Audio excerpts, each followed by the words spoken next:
BPJS Kesehatan, ya, di RUT ya. Ini kita lihat datanya, totalnya 222 juta. Ini saya pegang kartunya Pak Pami. Ini biar saya seizin pimpinan saya mencoba mengklarifikasi beberapa hal berkaitan dengan. Pertanyaan saya dari data itu semuanya dapat ini apa tidak? Dapat kartu apa tidak? Dapat atau tidak saja jawabannya. Dapat atau tidak? Kartu ini ya. Ya. Dapat semua ya? Kalau peserta ya Pak, tanda pengenal. Tidak mengenal PBI, non PBI. Iya, justru itu artinya dapat kartu semua kan. Ya. Jadi yang didaftar itu 222 juta 228.708 orang. Semua dapat kartu. Ada yang pakai KIS digital juga Pak. Ya, artinya pakai terregistrasi seperti kartu ini kan? Ada yang kartu, ada yang pakai mobile aja Pak. Oke. Jadi ada dua jawabannya, ada yang pakai kartu, ada yang pakai digital. Oke. Nanti dulu, kita bungkus aja dulu, kita pegang dulu omongannya kan. Pakai kartu dan pakai ini. Nanti kalau rapat lagi dijelaskan yang berapa ada kartu, berapa yang digital. Nanti jawabnya, tidak perlu sekarang. Ya kita bungkus dulu ini biar enak gitu kan. Lalu pertanyaannya, di sini ada keterangan nama, alamat, oke, tanggal lahir, NIK, lalu Paskes tingkat 1. Oke. Data dari Kemenkes, data dari Kementerian Sosial, apakah sudah seperti ini? Datanya, sistem datanya seperti ini apa tidak? Jadi misalkan ini saya contoh ya, nama nomor kartu sekian, nama Mahmud, alamat Dusun 2, Desa Kamisi, Sulawesi Tenggara, Kamisi Kedoha, Kabupaten Kolaka Utara. Tanggal lahir sekian, NIK-nya sekian, Vaskes tingkat 1, Mala-Mala. Ini dari Dinas Sosial atau dari Kementerian Sosial udah begini datanya? Boleh saya minta bantu Direktur Kepesertaan Pak? Ya. Sifat sangat teknis ya kan. Izin pimpinan, Bapak Ibu yang kami hormati, kami sampaikan bahwa khusus semua peserta mendapatkan kartu, kemudian untuk peserta penerima bantuan iuran dari APBN itu mulai tahun 2017 itu. Enggak, saya tanyakan bukan itunya. Sebentar dulu, pelan-pelan saja, enggak, ini seringan saja ini kok. Enggak usah tegang-tegang Ibu, ya santai aja. Jawab saja apa yang saya tanyakan. Jadi kan semua dapat kartu begini. Ada yang begini, ada yang sistem digital. Yang saya tanyakan, input datanya ini kan udah ada tuh, tadi saya sebutkan. Ini data dari Kementerian Sosial sudah begini atau dari BPJS model ininya begini? Kan ada tuh Vaskesnya Mala-Mala kan itu. Ya. Kalau yang klinik dari kita Pak. Oke, bungkus dulu, pelan-pelan aja dulu. Jadi ini model data ini adalah bukan dari Dinas Sosial. Data yang ada Vaskesnya kan ya, itu dari BPJS. Bungkus dulu. Oke. Saya lanjutkan kalau begitu. Pimpinan, kalau kita mau melihat dari keseluruhan data itu 220, tentu yang menempatkan Vaskes itu adalah BPJS Kesehatan. Betul ya? Artinya tentunya kalau diminta oleh Komisi 9, tolong data ini sebarannya di seluruh Indonesia, di mana Paskes-Paskesnya? Kasih ke kita. Kita minta, kan dari Ibu kan, misalkan PBI, APBN 96 sekian juta. Vaskesnya ini, terdistribusi di kabupaten kota, kecamatan ini, Paskes ini semua. Tahu kan kita? Kan tahu? Ya, bisa kan begitu kan? Bisa Pak. Semua itu. Nah, artinya apa? Data itulah yang nanti akan disampaikan di setiap kabupaten. Kita nggak tahu nih Kabupaten Bandung Barat jumlah peserta dari yang alokasi ini, apakah dia PBI APBN, PBI APBD, peserta penerima upah dan seterusnya. Letaknya di mana sih barang ini? Letaknya di mana? Nah itu didistribusikan. Akhirnya kita tahu, oh di Kabupaten Bandung Barat, atau ada kabupaten, ada dapil Bandung Barat, enggak ya? Di Kabupaten Tuban dapil saya. Nah itu. Ternyata peserta BPJS Kesehatan yang PBI-nya tersebar di sini loh kecamatannya. Yang PBI APBD-nya di sekian loh. Yang pekerja penerima upah sekian, yang PNS sekian, yang TNI Polri sekian, terdistribusi di fasilitas kesehatan itu. Gunanya untuk apa? Kaitannya dengan Kementerian Kesehatan, Pak. Agar katakanlah yang peserta semua ini terlayani dengan baik, bagaimana Kementerian Kesehatan kebijakannya? Karena kan urusan rumah sakit, klinik, puskesmas itu kan tidak di BPJS, betul kan? Nggak ada urusan BPJS. Tapi kalau pelayanannya tidak baik, yang disalahkan BPJS. Saya tidak membela Bapak, Pak, tapi ini agar runut gitu loh maksud saya. Nah sehingga Kementerian Kesehatan punya cara apa yang harus dilakukan, Mbak, untuk apa? Meningkatkan pelayanan kesehatannya. Misalkan contohnya di Papua, Kabupaten Jayawijaya, peserta PBI APBN-nya sekian orang, APBD-nya sekian orang, puskesmasnya cuma 2 misalkan. Ya kan nggak ada keadilan dong, mereka nggak bisa berobat walaupun PBI juga, walaupun ditanggung oleh negara juga. Di kabupaten mana, Muaro Jambi misalkan, atau mana di Sumatera, tapi uangnya kan cair, dapat uangnya kan uangnya dikasih gelondongan sama pemerintah.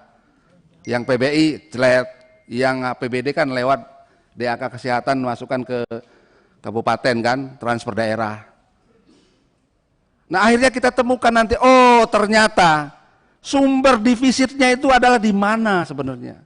Apakah pemanfaatnya itu adalah bukan pekerja, apa di itu? Kan ada di 5 juta orang itu, atau di 30 juta orang itu. Itu simpel, Pak. Lalu sistem katakanlah hutang yang masukkan itu, yang macet berapa? Kan ada juga misalkan masyarakat kita aktifnya hanya 3 bulan misalkan, atau 1 bulan, atau semacam apa. Nah itu kalau kita mau menyelesaikan secara sistemik. Tapi kalau enggak, ini saya periode lalu juga ngomong semacam itu. Periode sebelumnya juga ngomong begini lagi, tetap di Komisi 9, Mbak. Nah, maksud saya itu kita maju dikit lah. Kata Pak Jokowi, kalau tidak bisa melakukan lompatan-lompatan, saya copot. Itu Pak Menteri harus bikin lompatan ini sekarang, Pak. Pak Menterinya yang dicopot. Kalau bisa juga dirutnya juga bisa dicopot kalau nggak mengalami lompatan. Nah itu saya membantu bagaimana menteri berprestasi, dirut juga berprestasi. Jadi kita tidak rapatnya bolak-balik begini terus, Pak. Contoh lagi ini lagi, soal kaitannya apa? Kementerian Kesehatan lagi. Untuk obat, ada APBN-nya Pak, obat. Betul ya Pak Oscar ya? Berapa triliun kita obat? 3 triliun ya, 2, sekian triliun untuk obat. Nah obat didistribusikan ke puskesmas kan, ke program kan, puskesmas, rumah sakit. BPJS peserta nih datang dia obat, dia periksa, dikasih obat. Kan udah APBN juga membiayai obat, BPJS juga kalau udah klaim obat kan dibayar juga sama BPJS kan? Betul nggak Bu? Kan paket kan? Kan paket layanan, tindakan medis sama obat kan? Nah itu kan double juga itu Pak. Nah bagaimana ini diatur gitu loh. Jadi jangan sampai katakanlah sebenarnya ada hal-hal yang bisa kita urai kalau kita memang mau mengalami lompatan-lompatan. Saya kira gitu Pak Menteri, ini segera ya ke depan kita harus benar-benar sudah didengar semua tadi bahwa tidak gampang karena ini datanya dari BPJS, paskesnya segala tidak gampang. Apalagi di BPKP laporannya kan 10 juta Pak. 10 juta data yang tidak perlu diperbaiki ya. Ini kesimpulan rapat semuanya ada 10.654.530 peserta JKN yang masih bermasalah. Itu audit BPKP. Terakhir, pimpinan, berkaitan dengan rumah sakit. 400 rumah sakit yang tempo hari Pak, yang audit BPKP. Yang mengalami katakanlah penurunan atau fraud segala macam ya. Sistem klaimnya juga sekarang sudah 6 bulan ya Pak, tidak lagi 2 tahun. Betul ya, kalau dulu 2 tahun kan, boleh 2 tahun lah klaim ke BPJS. Sekarang 6 bulan, jadi orang sakit, berobat, pihak rumah sakit bisa mengklaim ke BPJS 6 bulan kemudian. Paling lama, kan paling lambat 6 bulan kemudian kan. Artinya, nah itulah sistem itu juga harus diperbaiki. Kalau saya sakit, mau pakai asuransi manapun, ya. Setelah saya berobat, mungkin Pak Dokter tahu lah, langsung keluar tuh angkanya tuh. Asuransi langsung nyiap, oke, langsung ini. Nah kalau katakanlah paling lambat 6 bulan Bu, kemungkinannya bisa jadi rumah sakit lupa mencatatkan, bisa jadi pura-pura lupa lalu ingat-ingat apa yang diingat gitu loh. Nah ini juga menimbulkan fraud juga gitu kan.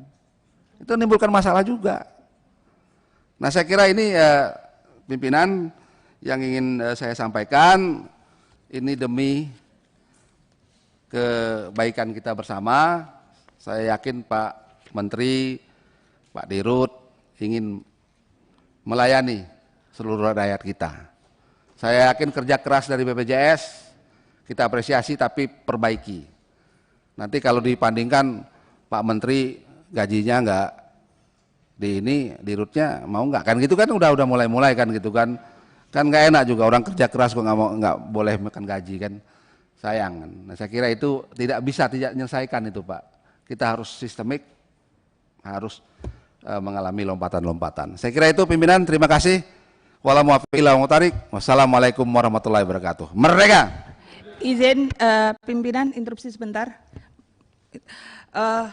Menambah, saya baru tahu kalau ternyata data itu yang bagian fasilitas vaskes pertamanya itu dari BPJS. Berarti selama ini banyaknya kesalahan, banyaknya jauh vaskes pertama itu dari BPJS. Penentuan vaskes pertama itu berarti kan ada yang rumahnya sini tapi ternyata vaskes pertamanya jauh sekali, ada sampai 20 kilo yang malah harga transportasinya lebih mahal daripada harga membayar BPJS, itu berarti dari BPJS-nya. Nah itu data yang dipakai oleh BPJS apa untuk menentukan vaskes pertama? Itu saja. Nanti jawabnya nanti aja Pak sekalian. Nanti saja. Dijawab sekaligus. Ini kan ada dugaan semacam itu. Ini karena salah penjelasan sedikit nanti, saja Pak. nanti Vaskes itu bukan BPJS, peserta yang milih. Nanti Kecuali PBI. Itu saja biar ya, peserta milih kecuali PBI. Ya. Ya izin nih. Kedua. Ini sekaligus masih ini soal aja ini. Dijawabnya, masih ada yang bertanya ini. Nah, ini saya melanjutkan, bukan nanya, bukan menjelaskan, menanya malah justru. Menarik ini Kak Ripka, nanti setelah ini kakak sampaikan panjang saya dengar. Jadi begini, ini soal paskes ini, saya khawatir memang peserta yang milih, tapi ada kasus-kasus di mana katanya konon kabarnya digiring-giring oleh para petugas BPJS di daerah untuk masuk klinik swasta. Makanya ditaruh tuh jauh-jauh gitu. Biarin aja dulu jauh-jauh, memang milih, katanya sih milih. Tapi awal-awalnya memang milih, kan enggak. Masa langsung milih sih? Apalagi yang PBI, langsung dikasih. Nah kalau dia milih, maksudnya apa kok digiring-giring gitu, itu apa? Nah ini contoh, nanti ini diperdalam lah, ini mungkin sudah mengerti maksud saya itu. Begitu Kak Ripka, terima kasih ya. baik, terima kasih. Diumpan sama Pak Abidin langsung dismiss sama yang lain. Berikutnya kita ke Ibu Ripka Ciptaning. Bersiap-siap Ibu Sri Wulan. Silakan Bu Ripka. Kadang-kadang teman-teman ini nggak punya etika juga. Tapi ya udahlah, yang tua ini cukup mengerti. Para tamu yang saya hormati, saya rasa kita sudah dengar tadi semua teman-teman bertanya, tapi saya bukan menaifkan atau apa ya, ngeyel. Tapi saya tidak begitu tertarik hari ini membicarakan persoalan data, persoalan utang BPJS, persoalan defisit, nggak tertarik. Kita ini kan dari pagi sampai sore ini mau ngomong apa sih? Saya tadi diwawancarai wartawan, ini kan persoalannya nih mau ngapain BPJS ke depan? Iya kan? Tadi Pak Abidin Fikri bilang 3 periode di sini, saya 4 periode mungkin yang teman-teman Kemenkes kayak BPJS sudah bosan dengar saya, tapi ini perlu saya bicara dengan Saudara Menteri Kesehatan. Tadi perlu lompatan-lompatan, kalau perlu lompat tinggi supaya Pak Presiden tahu. Jangan juga Pak Presiden ngomong di TV, saya lihat bolak-balik ngomong seolah-olah jangan cari pembenaran juga gitu loh pemerintah ini. Ini loh yang udah saya berikan untuk rakyat yang sudah dibayar oleh pemerintah negara sekian triliun. Nggak penting rakyat lihat itu. Yang rakyat bilang, ini loh masih ada yang nggak bisa bayar. Ini loh masih ditolak dari rumah sakit dan itu melanggar konstitusi. Jadi saya perlu ingatkan nih teman-teman semua, baik Kementerian BPJS, Badan Pengawas maupun DJSN dan kita semua yang ada di sini. Mumpung tanda tangan kita masih laku. Jangan cuma lihat diri kita sendiri. Kalau Menteri Kesehatan sakit, anggota DPR sakit, Abdi Waluyo, wow udah disambut sama perawatnya. Ibu sakit apa, mau ke dokter Pras, mau gini, udah. Karena kita pakai Jasindo. Ya kan? Begitu Menteri Kesehatan disahkan aja, saya lihat Sekjen udah menyamperin. Tapi ketika kita sudah tidak jadi apa-apa yang diberikan untuk rakyat ini, apa sih sebenarnya historinya bisa lahir BPJS itu apa? Kan ingin memotong birokrasi kesehatan supaya tidak berbelit-belit. Dulu ada Jamkesmas, Jamkesda, Askeskin, SKTM, bla bla bla bla, supaya mimpi kita ada jaminan sosial tingkat nasional. Sehingga orang Pandeglang sakit di Bandung, orang Papua sakit di Aceh, itu semua hak warga negara Indonesia. Kita orang Indonesia punya hak yang sama. Itu perintah Undang-Undang Dasar 45 pasal 28H. Setiap warga negara punya hak sehat yang sama. Mau Menteri Kesehatan, mau anggota DPR, tukang ojek, satpam, tukang wartawan, tadi saya bilang mau wartawan. Itu tadi dibilang sama Pak Obon, Pak Anwar, anggota buruh, jangan dilihat gajinya. Hari ini ada yang gaji 7 juta begitu PHK. Belum masuk data orang miskin, anaknya sakit, siapa yang tanggung jawab? Tapi dia warga negara Indonesia loh. Konstitusi mengatakan setiap warga negara berhak mendapat pelayanan hidup sehat yang sama. Saya mungkin nggak seneng lihat data tuh, nggak seneng. Di situ 222 juta. Kalau dihitung masih 38 juta yang belum tercover. Padahal kita baru kemarin ngomong rapat POKSI 7%, padahal ini 14%, udah nggak bener. BPS data orang miskin beda sama BKKBN, beda lagi dengan pemerintah daerah. Mau pilkada, data orang miskinnya nambah. Nggak ada yang benar, nggak ada yang benar. Sekarang pokoknya bagaimana warga negara punya hak sehat yang sama. Mau punya mercy, mau tukang rumput, sama dulu. Soal akhirnya kita tidak pakai, sekarang anggota DPR kita pakai Jasindo, kita punya hak yang sama dulu.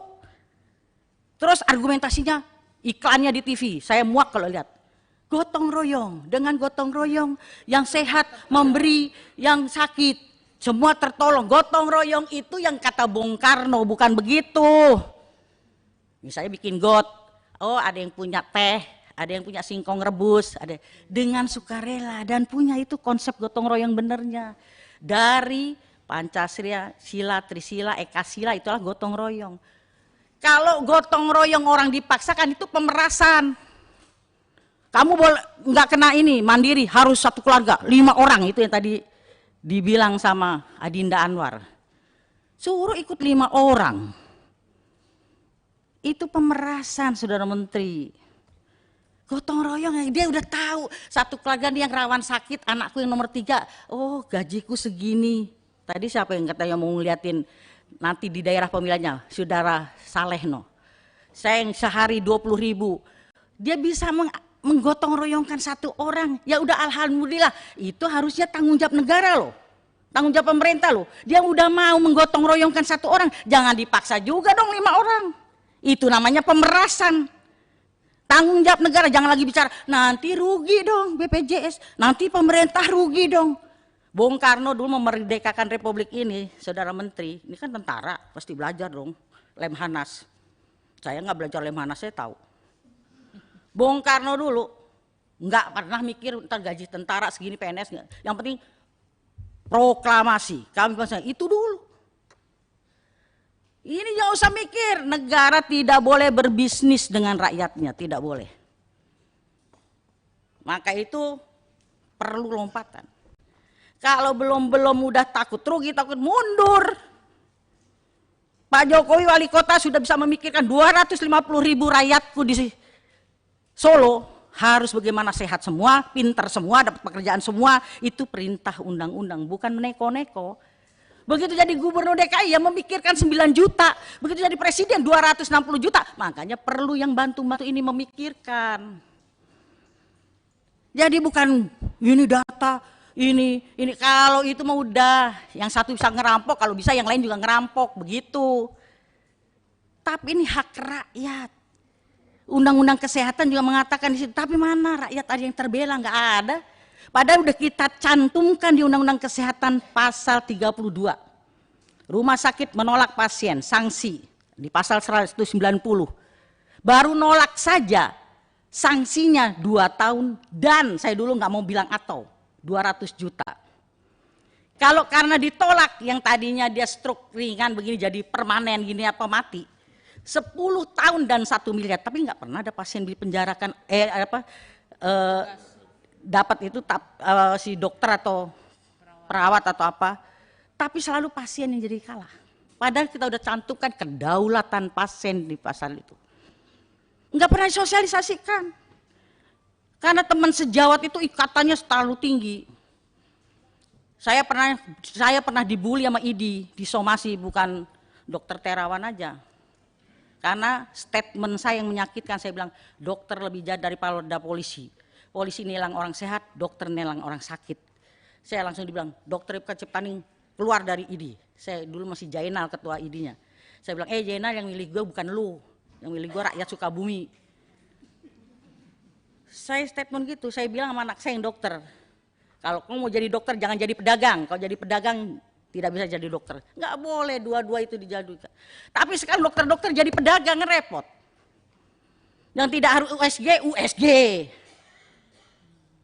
Jadi perlu revolusi mental dulu itu.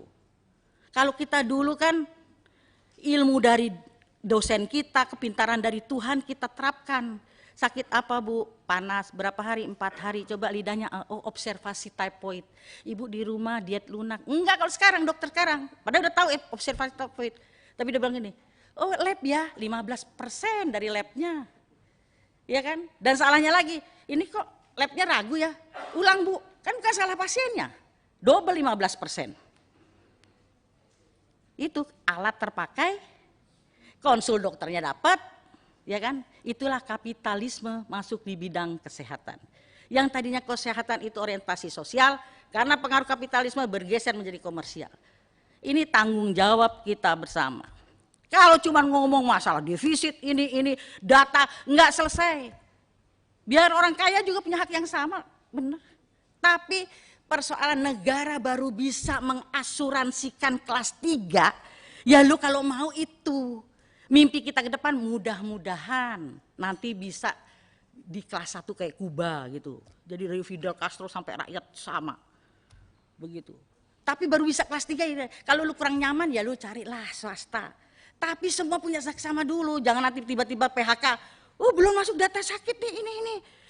Ini karena bukan tim suksesnya nggak masuk ini. Yang penting itu, dan pemerintah harus bisa semua kelas 3 tadi Anwar betul itu. Swasta maupun ada undang-undangnya. Kan ada undang-undang rumah sakit.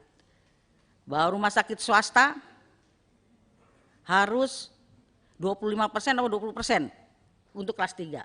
Artinya gini, lu boleh dong bisnis di negara ini, tapi punya juga kontribusi lu untuk negara. 20%, 25% harus kelas 3. Kelas 3 itu untuk KIS. Ini jangan Jokowi bagi KIS-KISnya nggak laku di rumah sakit. Itu kan sama nyoreng mukanya Pak Presiden. Bagi KIS, tahu-tahu KIS di rumah sakit, Bu kelas 3 penuh Bu, adanya kelas 1. Kenapa? Kelas 1-nya kosong, supaya bayar dulu. Namanya rakyat, biarin deh suster anak saya di kelas 1, udah KIS-nya dikantongin, nggak laku kan. Dia telepon temennya, utang dong anak saya dirawat di kelas 1. Untuk apa KIS?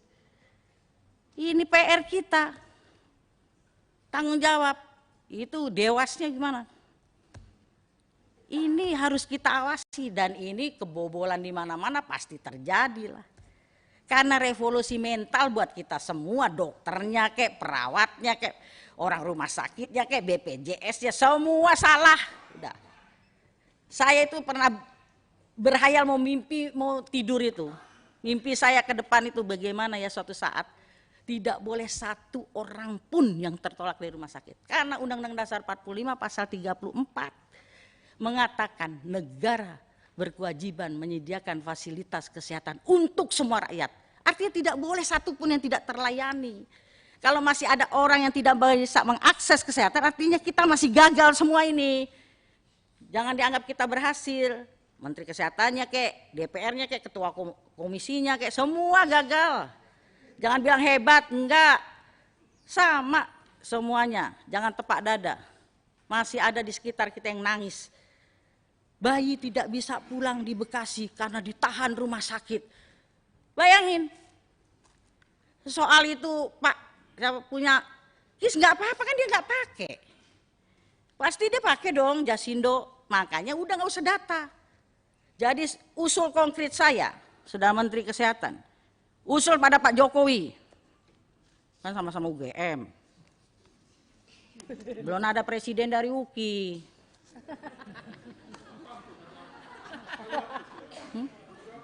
Kalau UGM kan, kalau saya pasti berani ngomong begitu sama Presiden. Pak Presiden, ini kan BPJS ini, kalau saya bisa bilang Mas Presiden gitu kan. BPJS ini kan produk unggulan pemerintah Jokowi. Saya usul khusus rapat kabinet tentang BPJS. Menteri Keuangan, tapi jangan Sri Mulyani terus yang nyocor mulutnya. Menteri Kesehatan yang jadi leading sektor di situ. Dia tukang bayar aja, tapi kebijakan kesehatan leading sektornya Menteri Kesehatan di situ. Dia tukang bayar, ya kan? Di situ ngomong tentang BPJS, karena ini carut-marutnya bukan persoalan terus nanti. Pemerintah kan sudah bayarin yang miskin sekian, miskin tuh versi siapa? Tadi dibilang Ubin, ada TV, termasuk kategori tidak miskin, orang itu TV dari mertuanya. Ubin dia suruh nempatin rumah mantunya, tukang surveinya salah. Rumahnya gedung lah ada motor, motornya kado.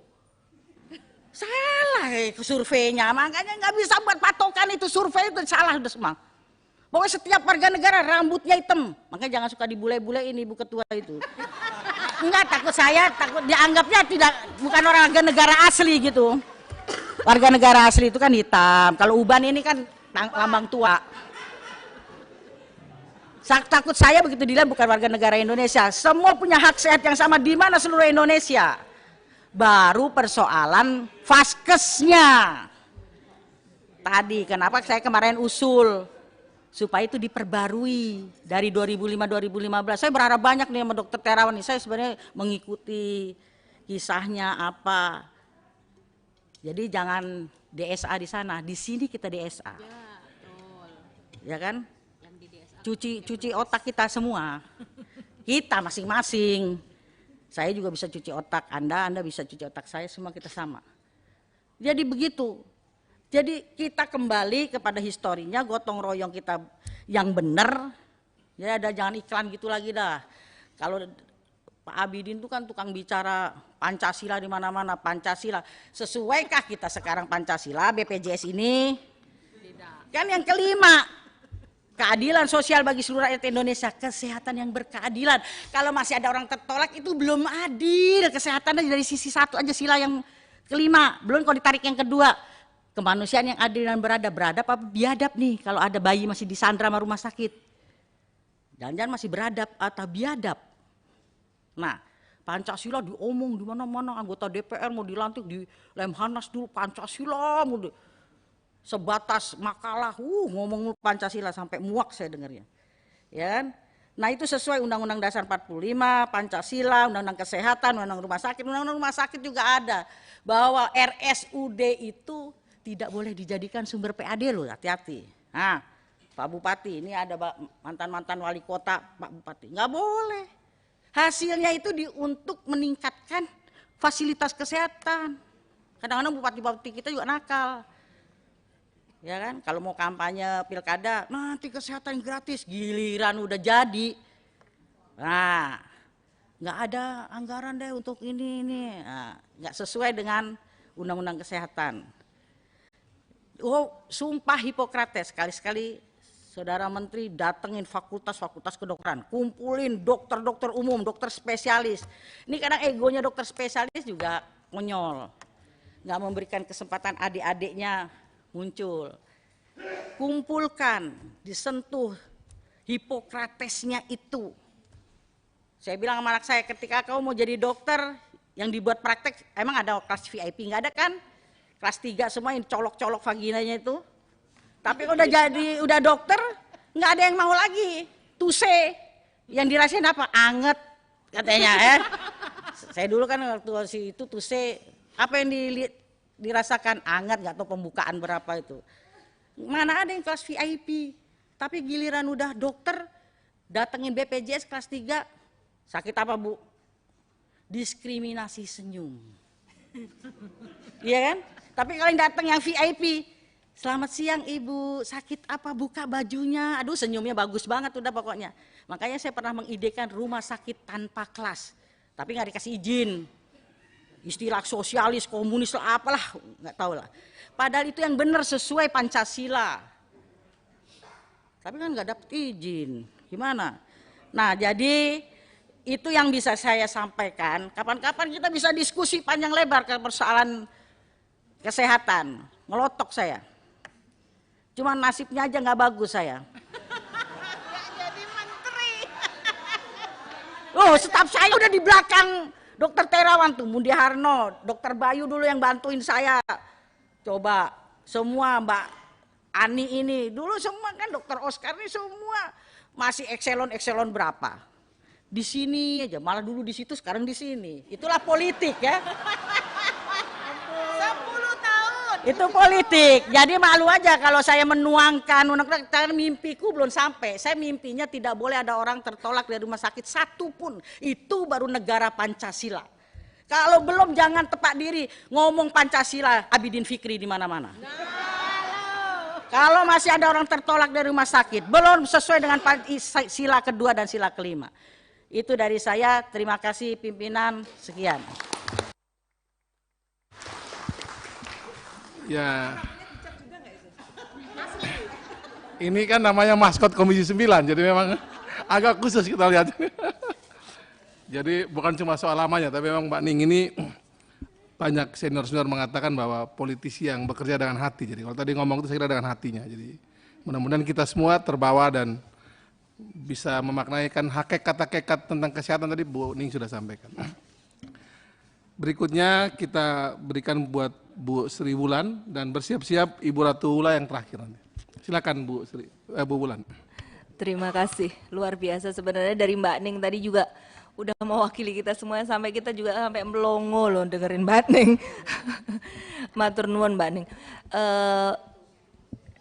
Saya mulai dari BPJS ini ya, karena kemarin beberapa kali saya datang ke Dapil Pak. Selamat bertemu kembali Pak Fahmi. Jadi gini, kemarin itu jadi ada informasi sampai ke saya mengenai kader JKN. Jadi kader JKN sendiri sebenarnya tadi Bapak sampaikan bahwa ada 3 tugas kader JKN kalau nggak salah, ya kan?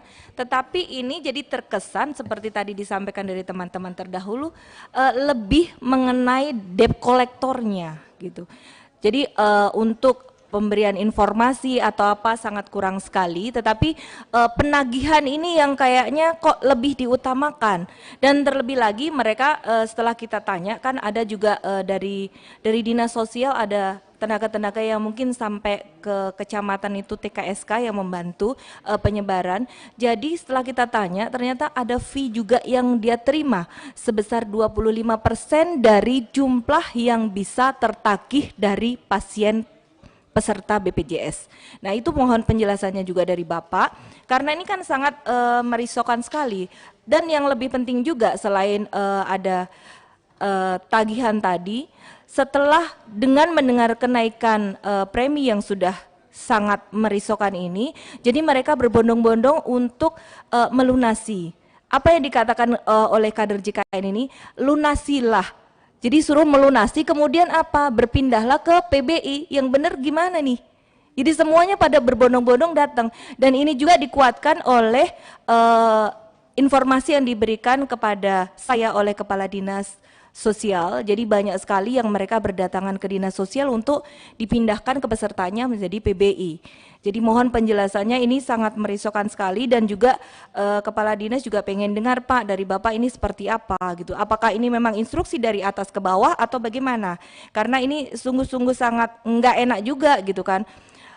Terus kemudian titipan juga banyak sekali memang dari dokter-dokter mengenai layanan kanker.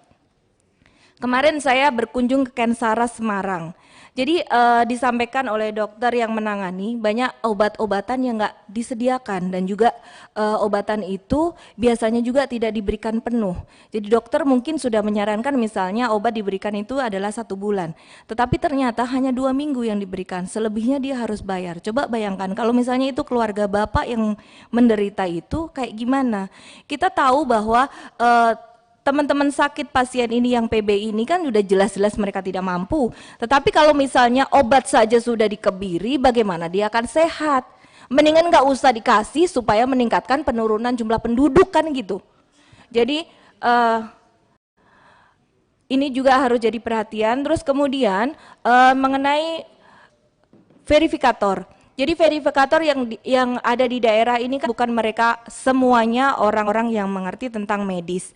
Karena yang ada itu selalu ditanya kalau misalnya orang sakit datang ke rumah sakit atau periksa, itu pasti hanya diobati analisanya aja.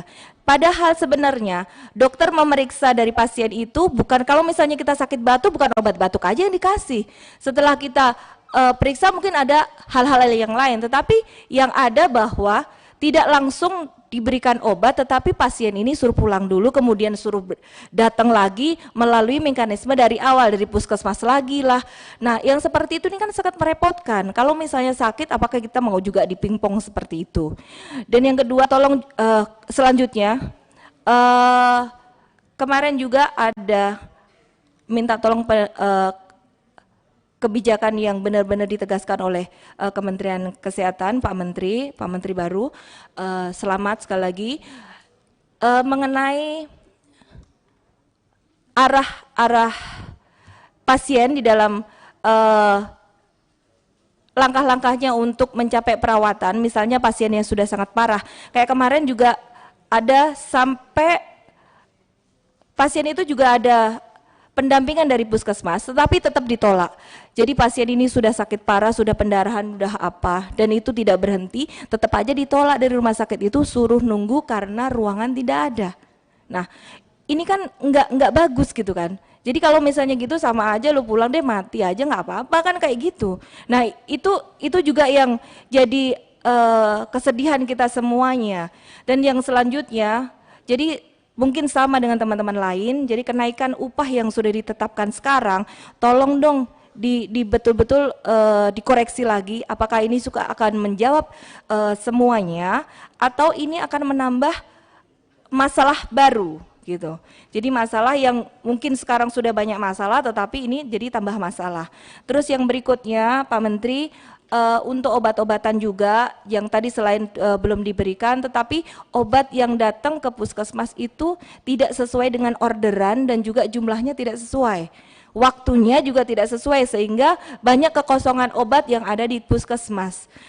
Kalau misalnya kita sakit, masa sih kita nggak dikasih obat gara-gara obatnya nggak ada. Kan seperti itu.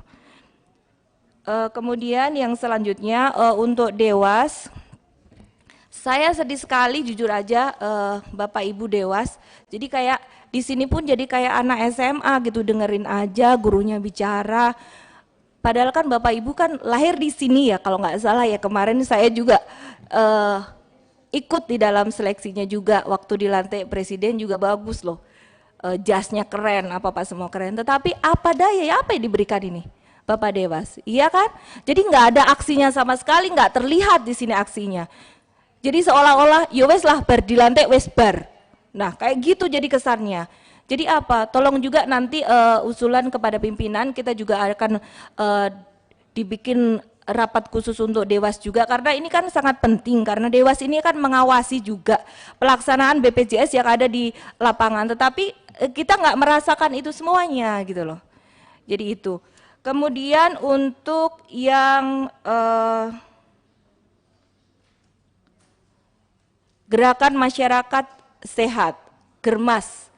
Germas ini juga kita nggak melihat apa sih sebenarnya targetnya, terus sekarang itu seperti apa. Jadi tolong juga nanti kita semuanya pengen dengar. Jadi hasil dari Germas yang selama ini saya juga ikut-ikutan mensosialisasikan waktu itu, tapi hasilnya kayaknya enggak begitu kentara gitu. Jadi yang kita tahu bahwa kesadaran masyarakat untuk hidup sehat juga enggak juga gitu kan, memanfaatkan tenaga maupun lahan di sekitar kita, bagaimana kita mensosialisasikan hidup sehat juga enggak juga gitu kan. Jadi makanya tolong nanti untuk ini juga disampaikan juga biar kita tahu, sehingga nanti kita juga membuat program-program yang ke depan itu tidak sia-sia juga gitu kan. Jadi ada targetnya harus bagaimana nih ke depan kan, seperti itu. Jadi tolong evaluasi lagi juga. Terus catatan lagi buat Kementerian Kesehatan, tolong dievaluasi untuk rumah sakit yang menjadi rujukan BPJS. Sekarang ini saya kemarin temukan bahwa rumah sakit itu tidak mempunyai dokter tetap. Nah, tolong ini sangat penting sekali, karena kemarin jujur aja sampai ada konstituen saya meninggal di situ dan dokter juga belum datang. Katanya alasannya on the way. Apa-apaan gue bilang. Yang seperti itu. Terima kasih. Terima kasih Bu Wulan, dan yang terakhir Bu Ratu Wula, silakan. Iya, baik pimpinan yang saya hormati, Bapak Menteri Dirut BPJS bersama jajarannya, DJSN dan Dewan Pengawas. Saya mungkin sudah banyak yang disampaikan oleh kawan-kawan tadi, tetapi saya ini dari Nusa Tenggara Timur, Pak, ya, tepatnya dari Pulau Sumba, pulau terindah di dunia, tapi sayang pelayanan kesehatannya tidak maksimal di sana, ya. Kondisi di bawah berkaitan dengan BPJS hari ini semua berteriak, masyarakat berteriak. Kenapa? Pendapatan masyarakat di NTT itu sangat rendah, ya. Tetapi hari ini juga premi BPJS dinaikkan. Nah ini menjadi persoalan di sana. Terus di sisi lain lagi Pak ya, kepesertaan BPJS itu langsung satu kakak ya, secara satu keluarga ya, bukan per individu. Nah, di sini saya ingin memberikan usulan solusi ya. Yang pertama, SOP BPJS kalau bisa dirubah ya. Jadi disesuaikan dengan pendapatan daripada ekonomi keluarga. Yang kedua, khususnya untuk kepesertaan itu mungkin jangan satu keluarga lah ya, mungkin per individu. Ini mungkin usul dari saya. Berikutnya, khusus bagi ASN sebagai peserta. Nah, ASN di sana itu jika dirawat inap itu harus mendapat rujukan dari puskesmas. Kalau tidak dapat rujukan dari puskesmas berarti BPJS tidak menanggung biaya. Padahal setiap bulan ya PNS itu dipotong gajinya tanpa dicek ya peserta sakit apa tidak. Nah, ini juga menjadi persoalan di bawah. Yang ketiga, pelayanan untuk pengguna BPJS kadang-kadang diabaikan, lebih diprioritaskan kepada yang membayar secara tunai. Jadi kadang-kadang yang masyarakat berpikir nggak ada gunanya, nggak ada manfaatnya kita mengikuti BPJS, mendingan bayar tunai saja. Nah, ini juga menjadi kendala. Berikutnya, mereka sudah menggunakan BPJS, tapi kadang-kadang di rumah sakit, di puskesmas, alasannya obatnya itu nggak ada, habis. Jadi masyarakat kembali lagi ke apotik, belanja lagi. Nah, ini kan menjadi beban bagi masyarakat di tingkat bawah. Nah, ini untuk BPJS. Selanjutnya ya, kemarin saya memberikan apresiasi kepada Bapak Dr. Terawan yang sudah dilantik menjadi Menteri Kesehatan. Saya pikir ada harapan baru ke depan untuk meningkatkan derajat kesehatan masyarakat. Nah, Bapak sudah punya strategi, ya, strategi bagaimana untuk penguatan JKN dan mengatasi defisit dengan akan membuat Permenkes. Nah, saya berharap sebelum Bapak mengeluarkan Permenkes, sebaiknya, ini harapan saya, Bapak keliling ke seluruh Indonesia, lakukan sidak, turun ke bawah, lihat seperti apa kondisi di sana, sehingga Bapak bisa, artinya pada saat membuat Permenkes itu bisa betul-betul memberikan rasa keadilan bagi seluruh masyarakat, apalagi yang berada di ujung, ya, kami ada di Indonesia, di ujung dari Indonesia, ya. Berikutnya, ini khusus bagi Dewan Pengawas. Tadi kita sudah mendengar banyak sekali temuan-temuan dari Dewan Pengawas. Nah, yang kita mau pertanyakan, sejauh mana tindak lanjut, ya, hasil temuan itu diberikan kepada BPJS, sejauh mana tindak lanjutnya dan seperti apa action plan-nya. Nah, apakah ada evaluasi lagi setelah mungkin 3 bulan, 6 bulan, kira-kira ada evaluasi lagi atau tidak? Ini yang pertama. Yang kedua, tadi Ibu katakan bahwa sudah keliling ke seluruh Indonesia melakukan sosialisasi, melakukan pengawasan dan lain sebagainya. Yang saya ingin tanyakan, apakah waktu Ibu turun ke daerah ada satu daerah ya yang mengatakan bahwa wah kami itu senang sekali ya dengan program kenaikan tarif BPJS. Apakah ada satu daerah yang menyatakan senang atau tidak? Nah, ini mungkin bisa menjadi contoh ya sehingga bisa menciptakan inisiatif dari masyarakat atau menciptakan bagaimana masyarakat itu dengan secara ya spontanitas dan lain sebagainya juga bisa ikut untuk menjadi peserta aktif sebagai peserta BPJS. Mungkin ini pertanyaan dari saya. Sekian dan terima kasih. Baik, terima kasih. Sebelum dilanjutkan ada tambahan dulu dari Pak Ansor, silakan.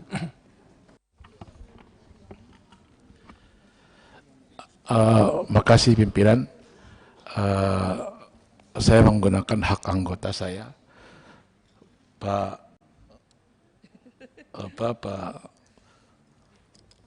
Abidin, Pak Saleh, dan Bu Ning. Sebenarnya kalau saya menggunakan hak anggota saya harus duduk di anggota gitu. Bolehkah saya duduk di sini? Boleh ya? Sebentar pimpinan, ini juga harus jelas juga. Jadi jangan begitu Pak Ansori. Ya, itu merendah meningkatkan mutu itu. Bapak pimpinan itu tidak mengurangi hak-hak yang lain, Pak. Tetap digunakan, Pak. Jangan sampai begitulah gitu ya. Makasih pimpinan. Baik.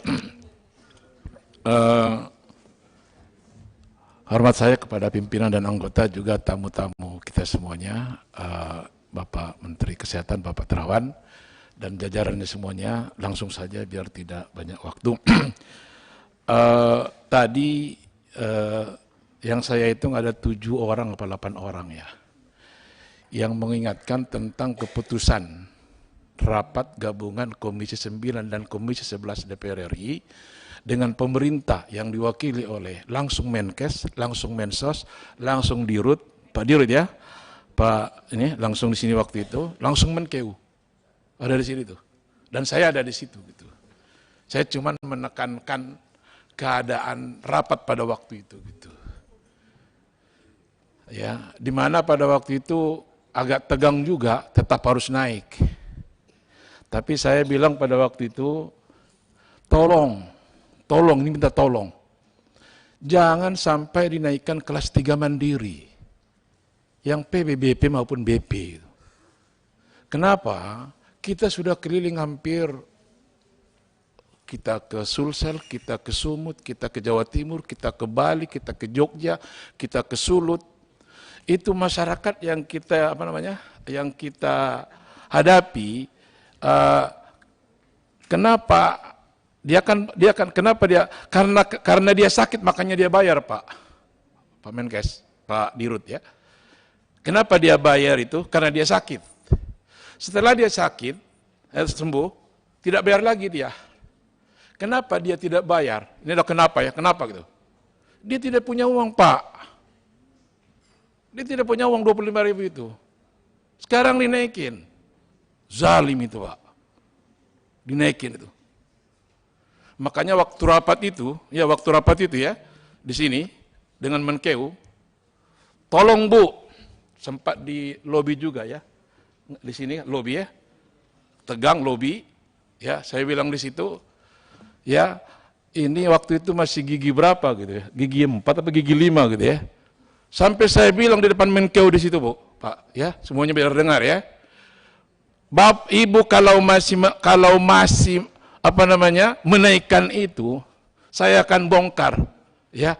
Saya akan lihat nanti bahwa ada anggaran APBN dari Komisi 1 sampai Komisi 11 yang abal-abal. Orang cuman berapa itu ya, cuman berapa kok itu yang PBBP maupun Pauskar, ini tiga-tiganya ini ya. Coba hitung aja sedikit, Pak. Ya.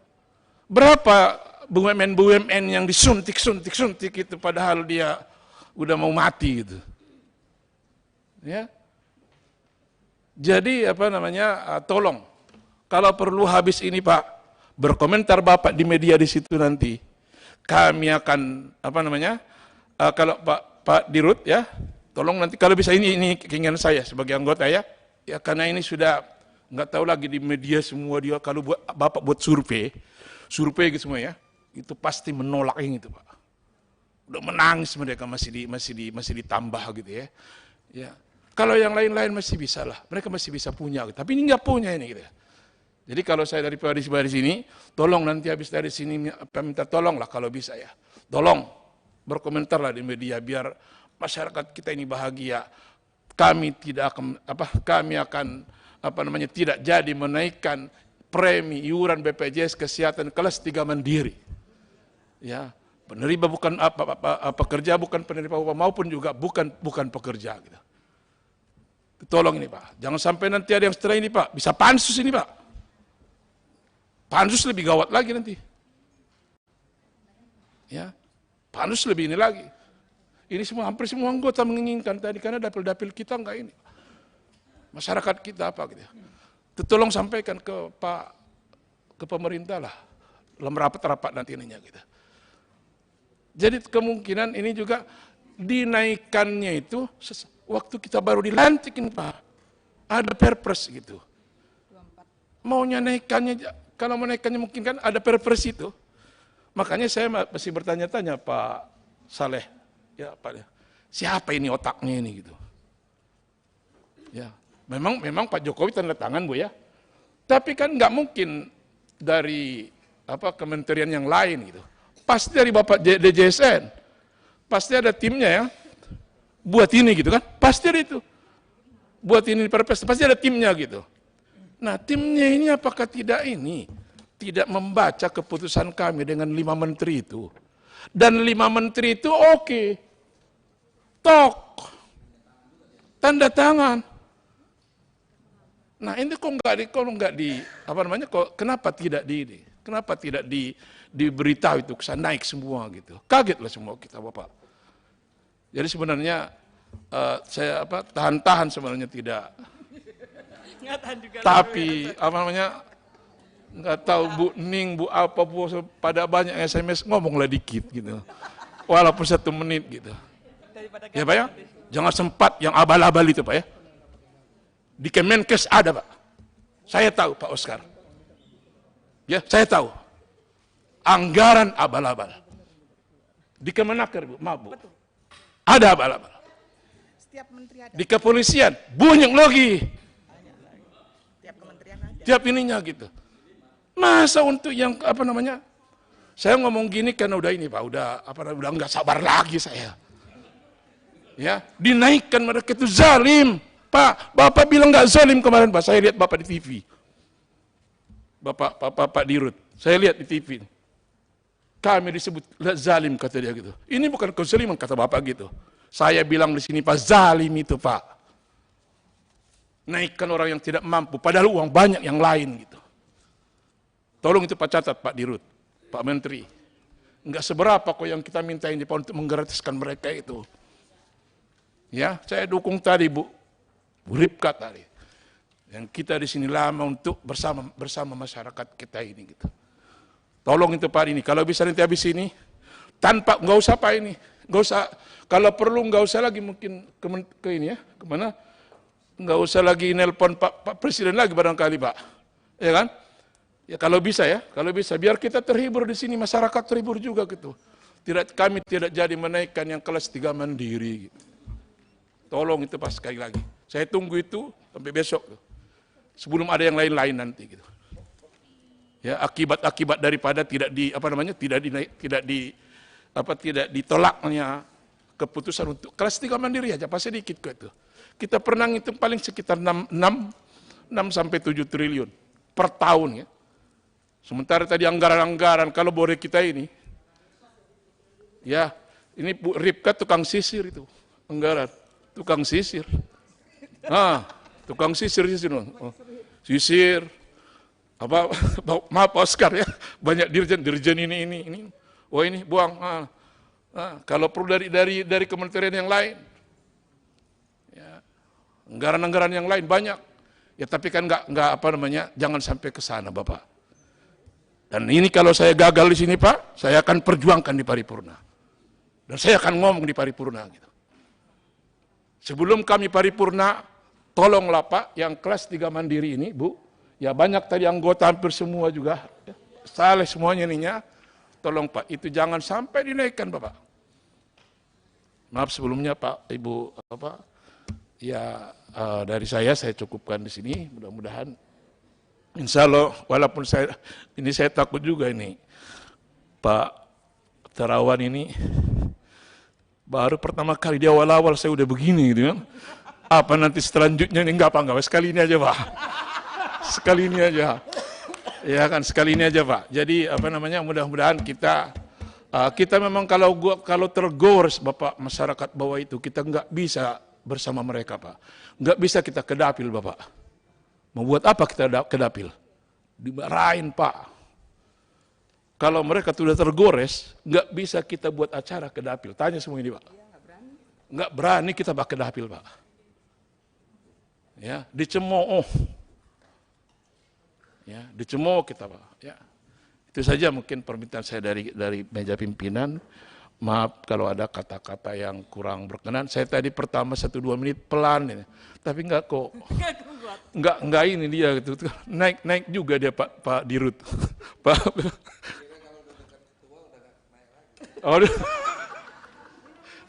Ya, terima kasih. Ya, mudah-mudahan ke depan insya Allah kita bisa bekerja sama dari saya.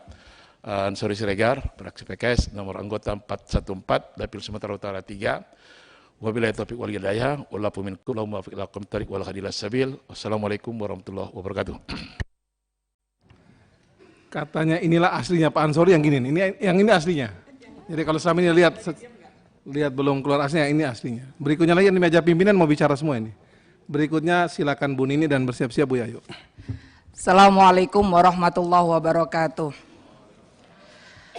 Pak Menteri, Pak Dirut, pimpinan serta anggota Komisi 9 yang saya hormati, saya merasa rapat ini sudah tidak memiliki harga sama sekali. Rapat Komisi 9 ini sudah tidak memiliki harga sama sekali.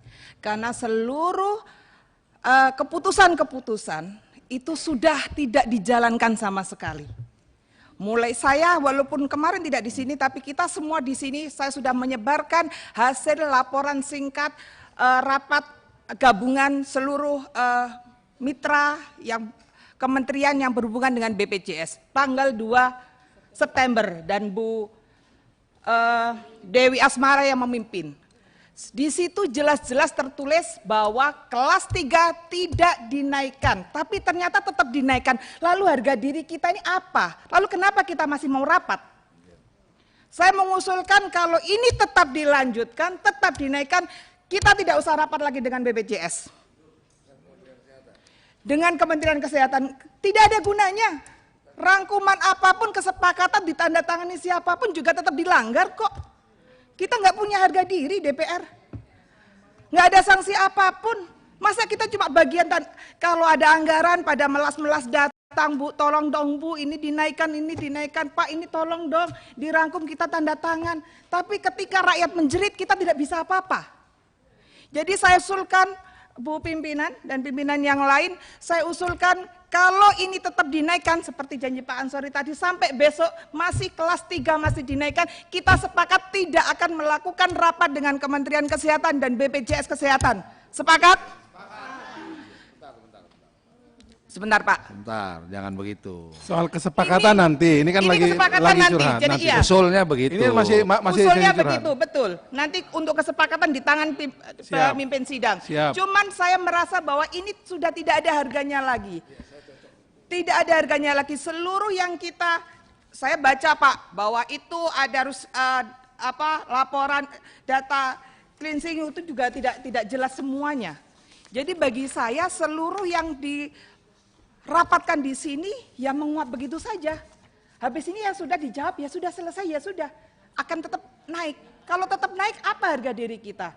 Itu saja saya mengusulkan Pak Melki sebagai pimpinan, saya mengusulkan kalau tetap naik kita tidak akan mengagendakan rapat lagi karena sudah berarti suara kita sebagai wakil dari konstituen kita, dari rakyat Indonesia, dari Sabang sampai Merauke tidak didengar oleh pemerintah. Itu saja pimpinan, terima kasih. Wallahu muwaffiq ila aqwamit thoriq. Wassalamualaikum warahmatullahi wabarakatuh.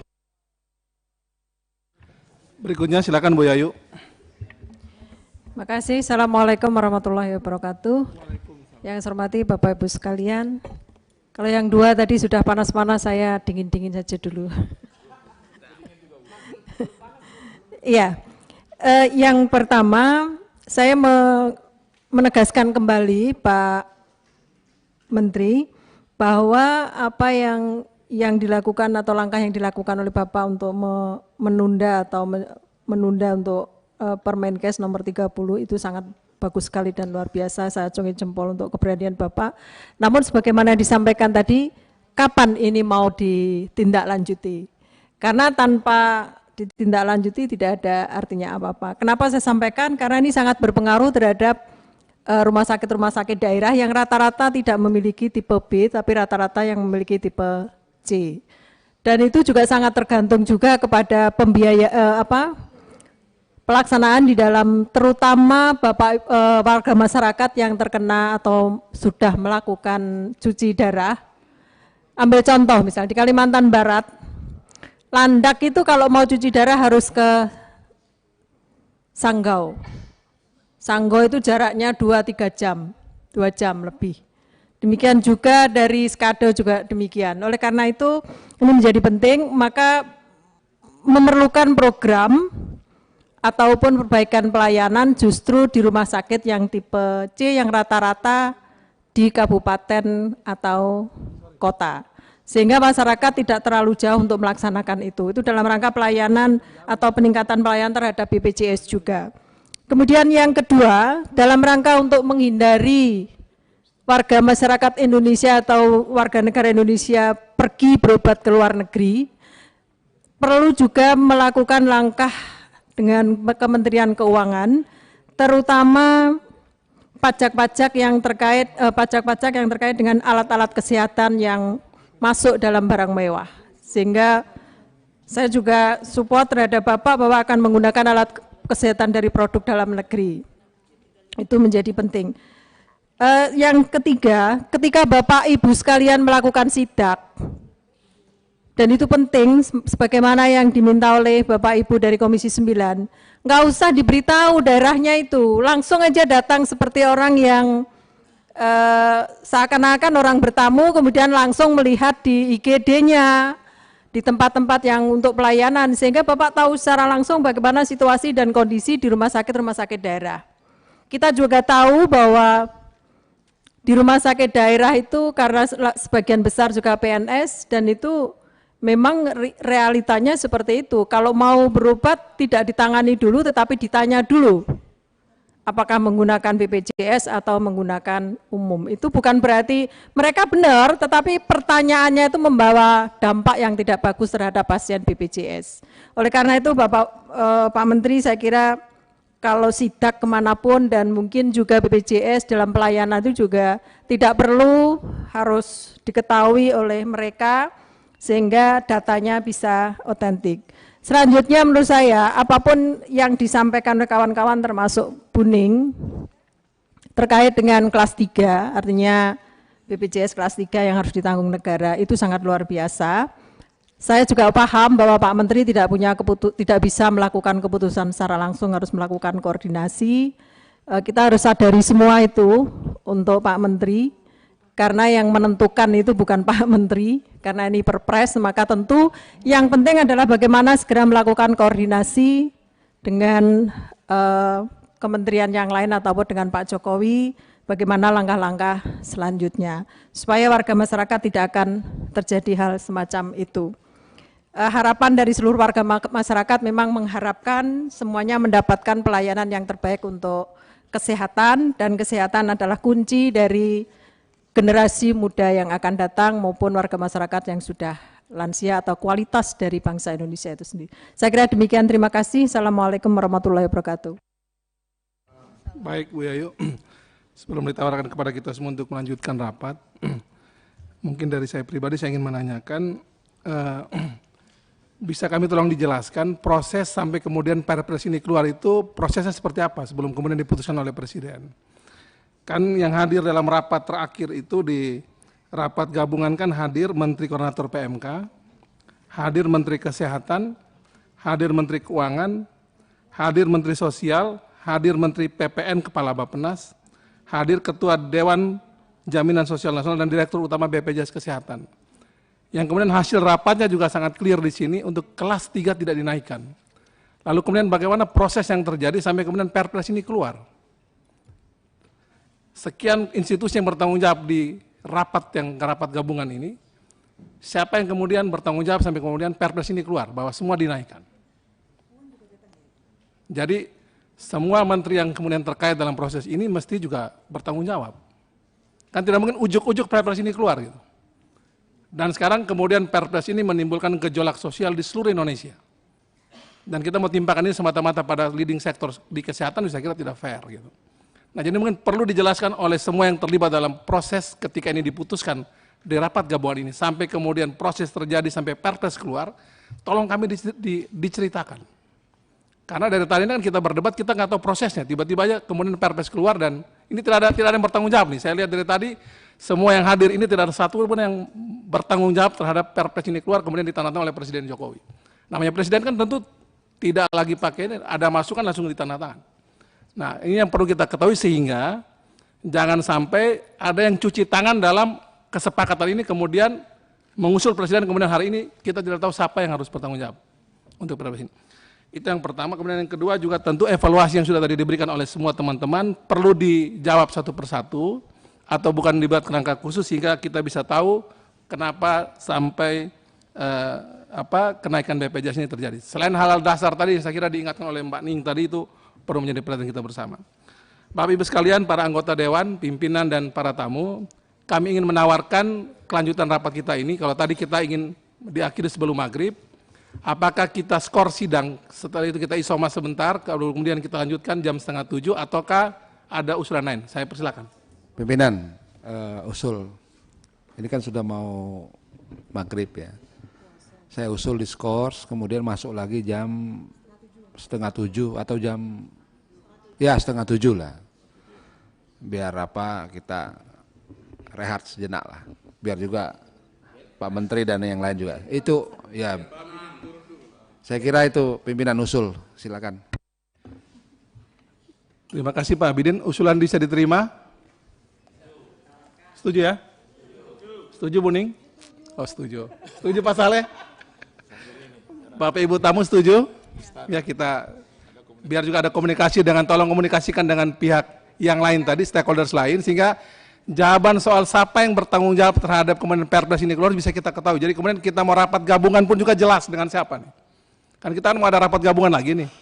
Nah jelas dengan siapa kita harus ketemu sehingga gejolak ini segera bisa kita cari solusinya bersama.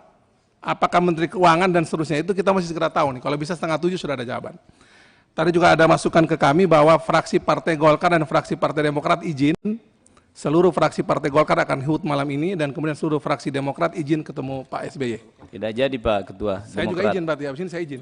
Dipindahkan ke pimpinan lain yang pimpin saya izin ikut HUT. Boleh. Saya kira begitu ya. Demokrat nggak jadi.